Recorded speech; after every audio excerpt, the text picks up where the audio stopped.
Number 4. Alin sa mga larawan ang nararapat na ibigay sa taong may sakit? Alin daw sa mga larawan ang nararapat na ibigay sa taong may sakit? So, tingnan. Sa letter A, bibigyan mo siya ng libro para magbasa, maski sakit na ang ulo. B, mga pagkain nga pero wala namang sustansya. Hamburger, french fries, juice. Then C, gulay at prutas. Or D, mga laruan. Bibigyan mo siya ng mga laruan para makapaglaro kahit na luya na siya. Okay, next, number 4. 5. Ano ang iyong gagawin kung may kaibigan kang nagkasakit sa paaralan?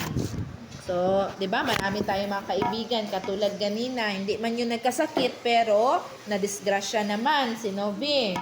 Pero, pasalamat kayo kasi meron kayong mga kaklase na marunong tumulong. Okay, 5. Ano ang iyong gagawin kung may kaibigan kang nagkasakit sa paaralan? A, patulugin. B, sabihin sa guro. C, painumin ng gamot. Maski wa ka kabaloon sa nagamot imong painom. Hala, painom. Or D, tanungin kung bakit siya nagkasakit. Okay? Lain na po doy, pangutanon pa nimo nga nagkasakit man ka. Luya na gito kaayo. Pangutanon pa jud. A, patulugin. B, sabihin sa guro. C, painumin ng gamot.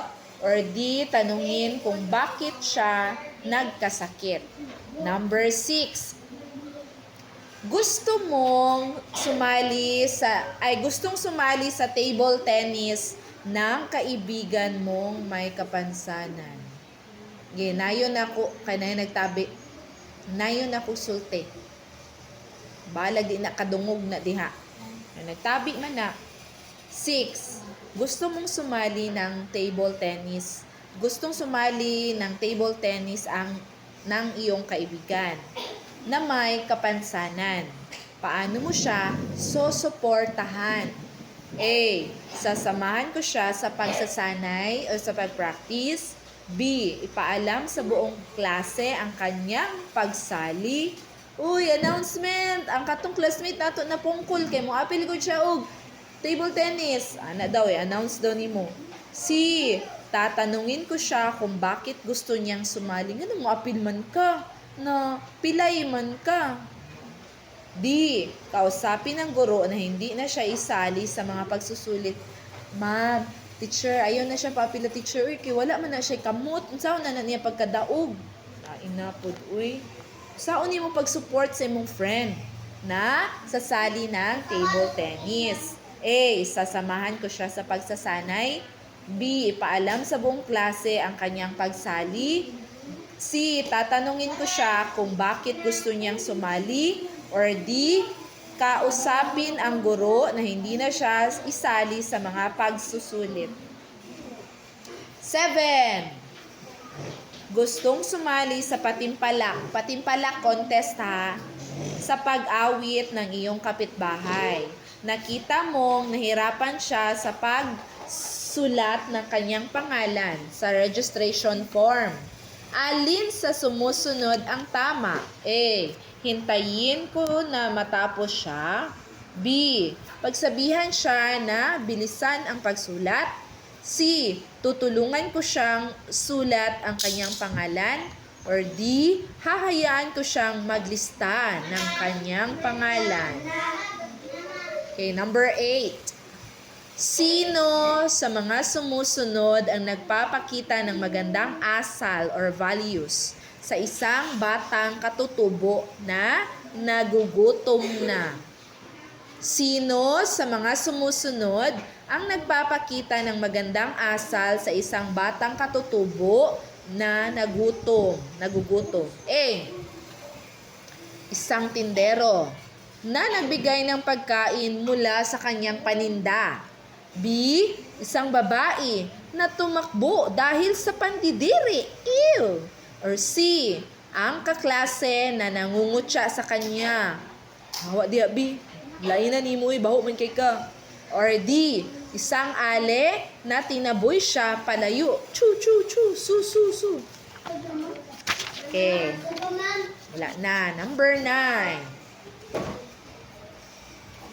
Alin sa sumusunod? Wala lagi gahapon, Mama Novi. Nag-text na ko. Kuhaan gahapon na number. Mo na yung number active. Sa grade 1 ko ang sa papa. Pag uli ni mo ha, musulti ka ha, Gizo. Sus, dapat ma-injection na nung takadayon. Masirado na rin ang barangay. Sige, 9. Alin sa sumusunod ang nagpapakita ng kasiyahan sa pakikisa sa mga gawaing pambata? A. Pagsali sa scouting activity. B. Paglaro sa sariling mga laruan. C. Pamamasyal sa mga kapitbahay. Or D. Panunood ng programa sa TV sa buong maghapon. Nganong naghumana naman mo? Wala pag iko nang magbasa tanan. 10. Unya, dili man na mao ko ang direksyon na gisulti. Anong sinabi ko na kanuto? Dapat babasahin, antayin mo na si teacher na magbasa pangalawa, ha, bago kayo mag-answer. Okay, 10. Alin sa sumusunod ang nagpakita ng pagmamalasakit sa kaklaseng hindi nakapasok dahil may sakit na dengue? Alin daw dito ha, ang nagmamalasakit ka sa iyong kaklase na wala siya nakaskwela dahil mayroon siyang dengue. Katulad ng noon nangyari kay Anob, no? A. Hintayin na gumaling. B. Pakopyahin sa mga sagot sa pagsusulit. C. Sabihan sa mga napag-aralan sa klase. D. Ipaalam at turuan sa mga napag-aralan sa aming klase. A. Hintayin na gumaling. Ay, ako ara to siyang hulaton. Uy, silingan mi, pero unya na ako siya tudluan, inigmaayo na siya. B. Pakopyahin sa mga sagot sa pagsusulit. Dali, kopyahan ni tanan mo ni amo ang mga answer. C. Sabihan sa mga napag-aralan sa kaklase. Ingnon nimo na kani amo ang kuan sa mathematics, kani ang ato ang lesson. D. Ipaalam at turuan sa mga napag-aralan sa aming kaklase. Dali, magkuanta ka ng lesson ta, magklase ta, katudluan ta ka unsay gilesson na mo ganina or katong niaging semana. Ana, tudluan daw nimo siya. Mahimo daw kaniyang tutor. Teacher daw kaniya. Okay, 11. Nakita mong kulang ang gamit pang eskwela ng iyong kaklaseng katutubo. Alin sa sumusunod ang nagpapakita ng mabuting gawi? Wala daw siya eraser. Wala siya wala siya lapis. Wala pa dyan siya pencil case. Dili pareha sa inyuha na nindot kay mga pencil case. Diba? Social kayo. Na mo yung mini fan. Siya wala dyan siya. Kay wala man iyang mama papa, di ka balo mo order po sa Shopee. Ana, good. Ayaw na po na baligya na sa mga bodega or sa mall. Sabihan ko siya na magpabili sa kanyang nanay. B. Ipakita ko sa kanya ang mamahalin mong gamit. C. Bibigyan ko siya ng mga gamit na maaari niyang gamitin. Or D. Hintayin ko na may magbigay sa kanya ng gamit sa pang-eskwela. Number 12. Dapat tataas ang score kumpara kahapon, 'di ba? Kung 10 ka lang kahapon sa ESP, dapat ngayon tataas na. Kung 5 ka lang, dapat mas tataas pa, ha? Kanya, murag na ba ito'y nakakuha 20? Na ba ito'y nakakuha 20? O, dapat mag-remain na perfect, ha? Basig mo baba, ha? Wag mababa. Okay, next. Anong number na tayo? Okay, 12. Malapit na. bilang bahagi ng pagdiriwang ng Filipino Values Month. Sinabi ng iyong guro na magsuot ng makabayang kasuotan. Alin sa sumusunod ang nagpapakita ng pagsunod sa tagubili ng guro? A. Magsuot ng uniforme. B. Bumili ng mahal at bagong damit. C. Gumamit ng aesthetic at nauusong kasuotan, crop top. B. D. Magsuot ng damit na nagpapakita ng pagka-Filipino. 13. 13. Nasunugan ang isa sa iyong kaklase na katutubo. Nagmungkahi ang guro na magdala ng maaaring bagay ay ibigay na tulong sa kanilang pamilya. Ano ang dadalhin mo? Halimbawa, meron daw kang kaklase na nasunugan sila ng bahay. A. Laruan. Storyaman mo diya. B. Sira-sirang mga damit. C. Natirang mga pagkain. Or D. Damit, pagkain at iba pang gamit. A. Laruan. B. Sira-sirang mga damit. C. Natirang mga pagkain. Or D. Damit, pagkain at iba pang gamit. 14. May nakasabay kang isang matanda sa jeep at nakita mong nahulog ang iyong pitaka. Pinulot ito ng iyong katabi at ibinigay sa matanda. Kung ikaw ang nasa sitwasyon, gagawin mo rin ba ang ginawa ng iyong katabi? Ano ang ginawa ng katabi? Napulot niya ang pitaka ng matanda at isinauli niya ba? Isinauli niya sa katabi. Gagawin mo rin ba yon? Isarado lang. Oo, dahil baka isumbong ako sa pulis. Ano man jud ni sila din ha, sila ano? Naminaw mo wala. Sige, lagi mo daglihok-lihok. Kunya, dili mo tanaw dire. Wala, lagi mo naminaw. B. Oo, dahil masama ang kumuha ng hindi sayo. C. Hindi. Dahil kailangan ko ng pera, pambili ng lapis. Maraming lapis ang bibilhin ko. D. Hindi. Dahil hindi naman alam ng matanda na nahulog ang kanyang pitaka. So, okay lang na ilalagay ko siya sa bag. Saan doon ang pipiliin mo? Sa 14. A. Oo, dahil baka isumbong ako sa pulis. B. Oo, dahil masama ang kumuha ng hindi sa iyo. C. Hindi, dahil kailangan ko ng pera pambili ng lapis. D. Hindi, dahil hindi naman alam ng matanda na nahulog ang kanyang pitaka. 15. So, what do you think? Are you going to make it perfect? Sana all. Sana all. Sayun ra. Okay, 15. Di daw sure. At least isang mali. Okay, 15. Ikinuwento ng iyong kaklase ang kagandahan ng kanilang kultura at tribo. Alin sa sumusunod ang nagpapakita ng pagpapahalaga sa kanilang kultura? A. Hahayaan siyang magkwento. B. Pakinggan ang kanyang kwento na nasa malayo ang tingin.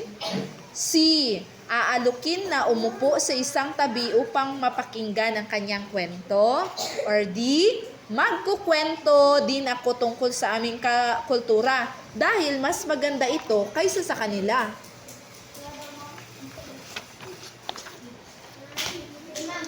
Kapoy nako. Isa na lang nako ubasa. Okay, 16. Sasali sa patimpalak or contest sa pag-awit ang iyong pinsan. Wala siyang maisuot na damit na nababagay sa tema. Alin sa sumusunod ang tama? Sumuapil ang iyang kaibigan og kanta ha, contest, patimpalak. Ay, pinsan pala, igagaw. Pero wala siyang maisuot na damit na nababagay sa tema. Alin sa sumusunod ang tama? A. Pahiramin siya ng damit na babagay sa tema. Basig ang tema kay Filipinian na attire dahil kakanta siya ng katutubong kanta. B. Sabihan na huwag na lang siyang sumali. C. Ipaalam sa guro na wala siyang damit. Or D. Maawa sa kanya. A. Pahiramin siya ng damit na nababagay sa tema. B. Sabihan na huwag na lang siyang sumali. C. Ipaalam na sa guro na wala siyang damit. Or D. Maawa sa kanya. 17. 17. Naghanda ang iyong pangkat para sa mga gawain sa gulayan sa paaralan. Alin sa sumusunod ang nagpapakita ng kasiyahan sa pakikiisa sa mga gawain? A. Maglaro sa palaruan, walang pakialam. B. Matulog sa silid-aralan, wala ding pakialam. C. Tumulong ng masigla sa mga gawain. Or D. Manood sa mga kaklase na abala sa mga pagtanim doon sa gulayan sa paaralan. Okay, 18. Excited kung ilan ang kuha? Gamay rato ang nakapasar gahapon sa review. 15, 16, 17, 18, 19, 20. Oh. 15 pataas. Ulang. Oh, kanang 12 ha. Dapat madungagan na 3 pataas. 3 points pataas ha. Dumagan. Sige, number 18 na tayo. Sarado na bunganga. 1, 2, 3, zip.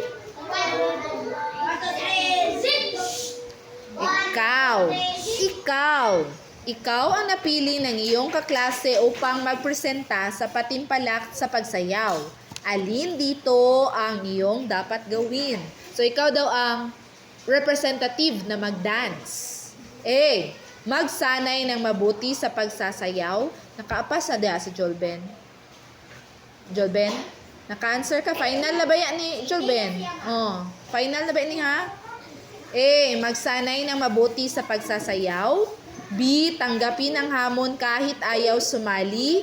C. Magsanay sa pagsayaw kung malapit na ang patimpalak. Or D. Mag-isip ng dahilan upang hindi makasali sa pagsasanay. 19. Lapit na po. 19. 19 pa man. Alin sa sumusunod ang nagpapakita ng may kasiyahan sa paggawa ng pangkatang gawain? Kanang group work niya, pangkatang gawain. A. Sumali sa pangkat, sa group, moapil sa group. B. Aktibong gumawa sa mga napagkasunduan ng pangkat. Active daw ka na moapil. Kung gipa-drawing, gipa-color, musulat daw mo dito or mo answer daw mo, solve daw mo. Kung math daw to inyong sulbad mo, answer daw ka dito tabang. Or D. Makilahok sa pangkat pero ibang asignatura ang ginagawa. Apil-apil daw ka dito pero araling panipunan man to inyong drawing dito, na drawing og mapa, pero ikaw nagsulbad ka og mathematics, lahi daw imong trabaho. Ana ba daw ka? A. Sumali sa pangkat. B. Aktibong gumawa sa napagkasunduan ng pangkat. C. Mag-abang na matapos ang mga kasama sa gawain. Ahay-ahay kay siya kay unya na siya mo trabaho inighuman na. D. Makilahok sa pangkat pero ibang asignatura ang ginagawa. Okay, next 20. Ibinahagi ng iyong kaklase ang kanyang mga laruan sa isang kaibigan na nabibilang sa pangkat etniko. Sa iyong palagay, tama ba ang kanyang ginagawa? Bakit?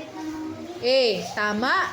Dahil ipinapakita niya ang paggalang at pagkakapantay-pantay sa lahat ng tao, anuman ang kanilang pinagmulan. B. Tama. dahil ipinapakita niya ang pagmamahal sa sariling kultura. C. Hindi, dahil baka hindi niya magustuhan ang mga laruan. D. Hindi, dahil baka masira ang kanyang mga laruan. Sir, ulitin? Tama, dahil ipinapakita niya ang paggalang at pagkapantay-pantay sa lahat ng tao anuman ang kanilang pinagmulan. B. Tama, dahil ipinapakita niya ang pagmamahal sa sariling kultura. C. Hindi, dahil baka hindi niya magustuhan ang mga laruan. Or D. Hindi, dahil baka masira ang kanyang mga laruan. Mauna to do. Kana. Okay? Exchange? Sulatan ng iniwasto ni. Lagyan ng iniwasto ni. Iniwasto ni sa baba. Pangalan ninyo ha. Kaya nag-record na ako ana. Makita na ko na kung kinsa ang nag-check. Uy! Exchange papers na walang ingay. Bawal mag-check sa sarili mong papel.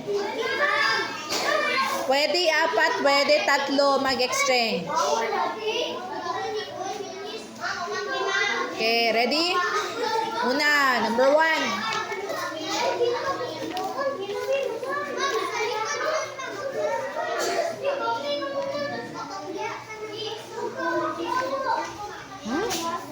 Ay, walagi mo ningon sa kuha. Pag naana naman to. Sa kuan raman to, 1 to 5. Sige.